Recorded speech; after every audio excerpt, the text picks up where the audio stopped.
Um personagem com passado criminoso, que ascendeu na carreira ajudando a movimentar somas milionárias, morreu sob custódia do Estado, em circunstâncias que a própria justiça mantém sob sigilo, e cujos documentos oficiais acumulam lacunas que desafiam a lógica.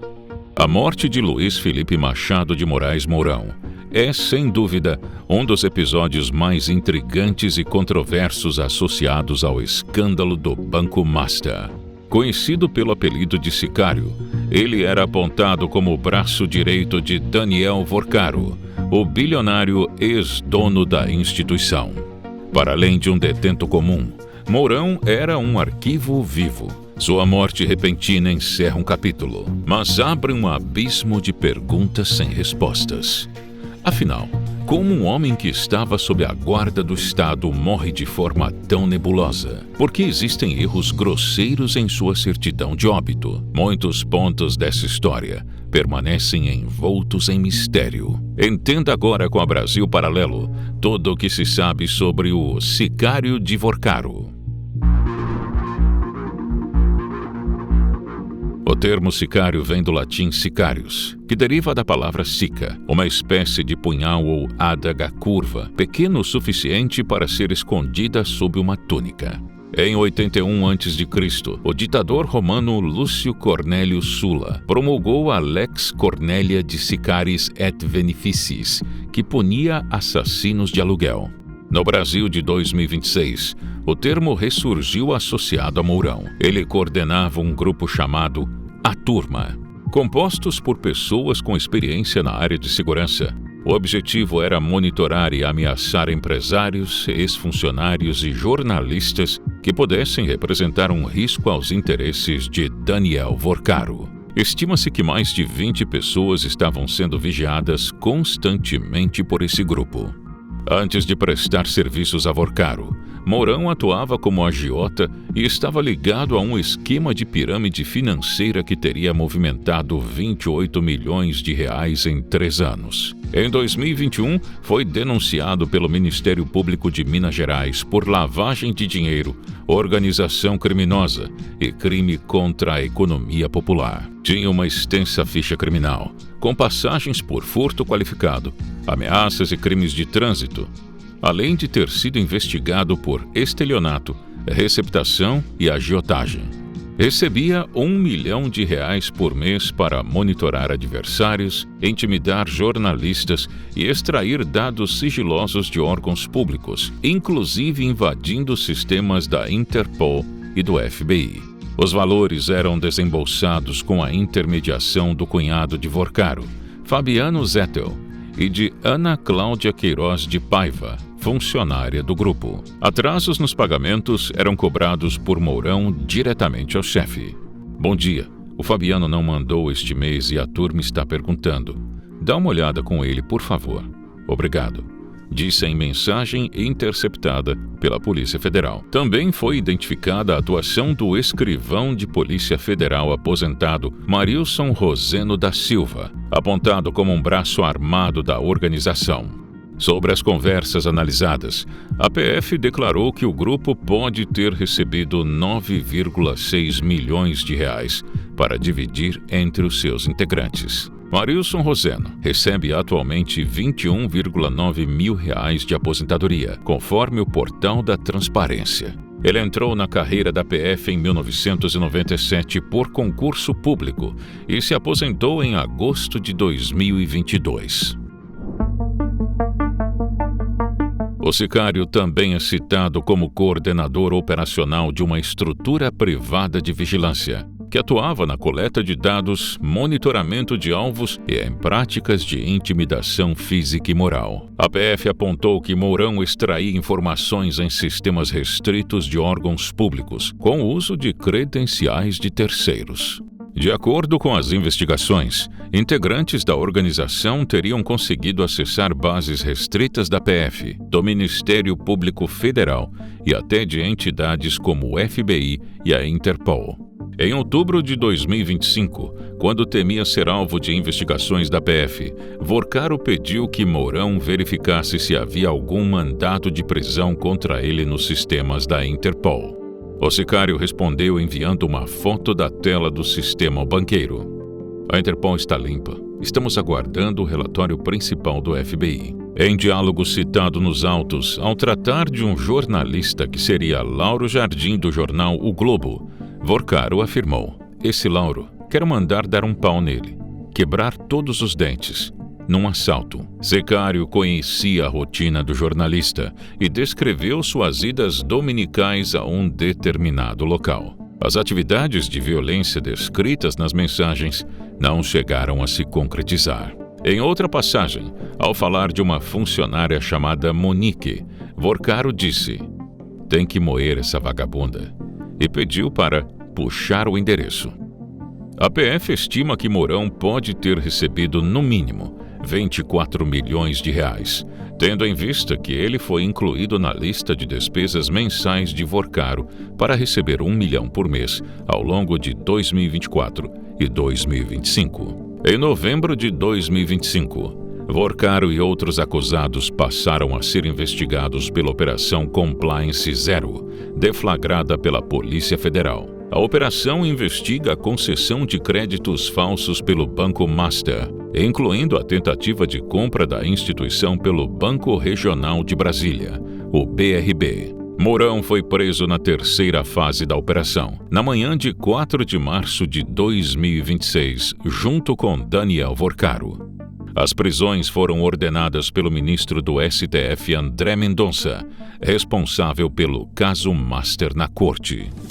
Para entender toda a linha do tempo que levou o Banco Master ao topo e Daniel Vorcaro à prisão, você precisa assistir ao Raio-X Banco Master, nosso documentário especial, apresentado por Caio Coppola. Aproveite o plano mensal da Brasil Paralelo e tenha acesso imediato a esta investigação e a todo o nosso catálogo sem comprometer o limite do seu cartão. O link está aqui na descrição do vídeo ou pelo QR Code na tela. No mesmo dia em que foi preso, o sicário foi encontrado desacordado na cela em que estava, na Superintendência Regional da PF em Minas Gerais. Segundo relatos, ele teria se enforcado usando a própria camiseta. Após ser reanimado por cerca de 30 minutos, foi encaminhado diretamente ao Hospital João 23 pela equipe do SAMU, onde permaneceu internado em estado grave. A Polícia Federal chegou a anunciar a morte do suspeito, mas posteriormente a corporação recuou, afirmando que o óbito não estava confirmado. Às 22 horas de quarta-feira, o comunicado nacional da PF disse: "A PF não confirma as notícias veiculadas na imprensa que atestam a morte do custodiado", e afirmou que novas informações seriam divulgadas após a atualização da equipe médica. A defesa afirmou em nota que Mourão não apresentou sinais aparentes de comprometimento de suas condições físicas ou psíquicas e que tomou conhecimento do incidente somente após a divulgação da nota da PF. Mas no dia 6 de março, o advogado Robson Lucas da Silva informou em nota que o quadro clínico de Luiz Felipe Machado de Moraes Mourão evoluiu a óbito, que foi legalmente declarado às 18 horas e 55 minutos após encerramento do protocolo de morte encefálica iniciado em 6 de 3 de 2026, por volta das 10 horas e 15 minutos. O corpo será encaminhado ao Instituto Médico Legal, seguindo-se o protocolo legal. Além de uma morte repentina e inusitada, dado que Mourão estava preso sob vigilância policial, uma série de eventos aumentam as polêmicas e incertezas que cercam o caso. Apesar da PF informar que a morte foi decorrente de suicídio, a certidão de óbito de Mourão emitida no dia seguinte não traz o motivo do falecimento, registrando apenas aguardando exames. Especialistas em registros civis apontam que não é comum a emissão de certidões de óbito sem a causa da morte, embora isso possa ocorrer em situações em que exames complementares ainda estão em andamento. Outro ponto que chama atenção é a ausência, na certidão, de informações sobre o local de sepultamento. No sistema da Prefeitura de Belo Horizonte, que registra os locais de enterro, constava que Sicário foi sepultado no dia 8 de fevereiro, quase um mês antes da data oficial de sua morte, ocorrida em 6 de março. A Prefeitura atribuiu a inconsistência a um erro de digitação, já corrigido. A data foi alterada para 8 de março. As imagens das câmeras de segurança da cela onde Mourão estava foram solicitadas, mas nunca divulgadas. Quando a CPI do Senado tentou acessar os dados completos do caso, encontrou uma barreira: o sigilo imposto pelo Supremo Tribunal Federal. André Mendonça justificou a negativa, argumentando que os processos criminais seguem sob rigoroso sigilo judicial, em razão do andamento contínuo das investigações policiais. Segundo o magistrado, o STF avaliará a transferência de dados apenas no futuro. A Polícia Federal anunciou a abertura de uma investigação para apurar como ele conseguiu se matar mesmo sob custódia. O diretor-geral da PF, Andrei Rodrigues, declarou que toda a ação da corporação na tentativa de reanimar o custodiado foi filmada sem pontos cegos. Mas, até agora, não foram liberadas as imagens. E a causa oficial da morte segue sem registro formal na certidão de óbito.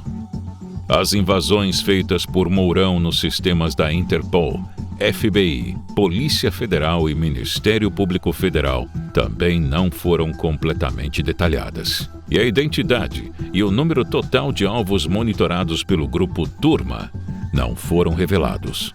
Em todo esse escândalo do Banco Master, o episódio do Sicário é um dos que causam mais perplexidade.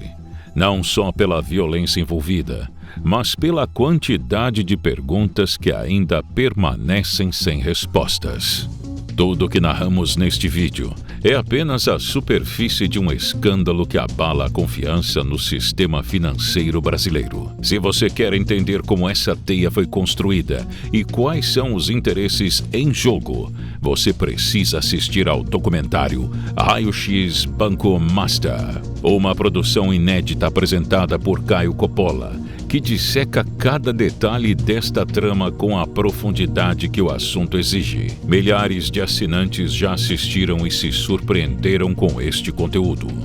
Onde o Banco Master conseguiu seu capital? Como Daniel Vorcaro chegou ao poder? Quais as principais acusações contra ele? Mas atenção, este material é exclusivo para os membros da Brasil Paralelo. Ao assinar agora, você financia o jornalismo independente e tem acesso a uma análise técnica e corajosa que não existe em nenhum outro lugar. Não deixe para depois. Clique agora mesmo no primeiro link da descrição ou aponte o seu celular para o QR Code que está aqui no canto da tela. Entenda a verdade completa sobre o caso Vorcaro com o documentário Raio-X Banco Master.